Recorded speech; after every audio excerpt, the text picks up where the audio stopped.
Number 2. Number 3. Number 4. Number 5. Number 6. Number 7. Number 8. Love your coworkers and wish that even when the day ends that you can still hang around them. I'm sure nobody. I'm here today to tell you about conflict with coworkers and how you can work better and be more productive at work. I have three main points that I'm going to cover, which is getting together with coworkers, addressing the issue, and coming to a common ground.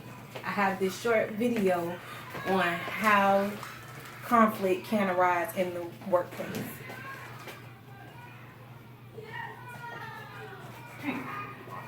Oh, we had a restaurant. So what? Now you trying to do my job? Okay, he's assuming the worst. Not a good start. I told him you'd get mad. Sales promised the customer it would ship today. I don't know how long it'd be. This guy, you go to lunch and now he's trying to do my job. Right, you're gonna stop going to lunch. As if that would happen. Stay out of it. What? You missed all the fun? If that's your idea of fun. How you deal with conflict has a lot to do with temperament. For some people, it's like water off a duck's back. They don't take offense, and they don't engage. No engagement, no conflict. End of story. I had an incident myself at work with a fellow coworker. I tried to ignore the whole situation and tried to make sure just let it die down by itself. But unfortunately, that is not the correct way to handle the situation. Just like a pot on the stove, when you put the lid on, it just heated up, and then it exploded, and it was out of control. The first thing that I should have done was to get together with the employee in a calm and neutral environment. You want to get together somewhere that everybody feels comfortable, that nobody won't be listening to the conversation, and that everybody will feel that they can speak their mind. And you want to make sure it's the right time. You don't want to make sure that what you guys have going on can interrupt the productivity of the work day. You want to make sure you get everything done in a timely manner, and that the issues that you have going on with each other doesn't interrupt that. If you have all of these steps done, then it's time to address the issue. The first thing you would do is ask each coworker to describe the problem. You want to make sure you stay away from words like you. Use the word I. Because when you use the word you're attacking the person and telling them that you did this, you did that. But using the word I, you're saying I felt like you handled this and this. I felt like you handled, so you can see how the other person feels in the situation. Have each coworker say their side of the story, and when one of them finishes, have the other coworker reiterate what the other person says. Because sometimes people don't even listen to you.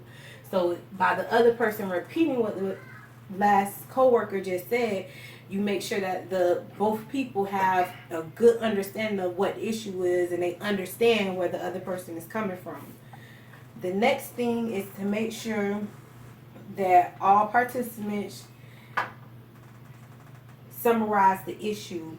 Make sure they agree on the exact issue and what it is. You don't want the issue to be X and Y, but you still have an A and B issue that you need to solve. You want to make sure everybody's issue is the same issue and they don't have multiple issues that need to be figured out. Once you have narrowed it down and found out exactly what the problem is, now it's time to have a clear understanding.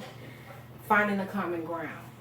Brainstorm positive solutions to the problem. Make sure that you have positive solutions, and if you come up with a solution that one party does not agree with, that is not a solution to the problem. It has to be something that both parties agree on. Once you have brainstormed all the options that you can use,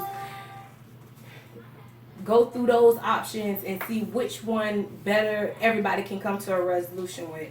If you have multiple scenarios that could come to a resolution, pick one and stick with that one and make sure both parties agree on it. Once both parties agree on the resolution that they have, make sure, just leave the meeting with a good note. Make sure everybody shake hands and apologize to each other. Because sometimes apology, even if you were right or wrong, it just clears the air and puts everything in the right perspective for everyone. everybody doesn't like everybody, but you just want to make sure that you do get along with your coworker. You don't have to love them, but you do have to like them to make sure that you're in a comfortable work environment and that everybody can be productive. Thank you guys for listening to my speech.